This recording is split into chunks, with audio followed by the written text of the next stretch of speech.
Pero siya ni diya sa iyahang bana kay nangita man siya og laing gana. Timba ko! 14 years ang taon may nag-uban sa akong banan, no? Na single mom ko, kay tuwa na siya sa langit dong. Ay patakagyawit din ha, ano, judgmental ra ka kaayo. Manang ako magminyo man gid ko no. Dili ko mupunit og single mom. Sa ka lagi mo sa imuha nga po nitong kag single mom.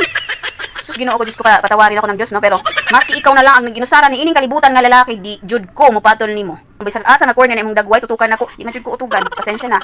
Basta di ko anang single mom. Ano di ba kaganhag single mom?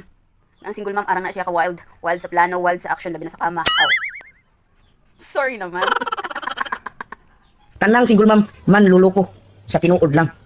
Aw, sa tinuod lang pud no, dili tanan single mom man luloko. Karon kung naloko man ka sa isa ka single mom, unay giingon nga, deserve na nimo dong. Ngano, nay uban single mom ginaloko pod.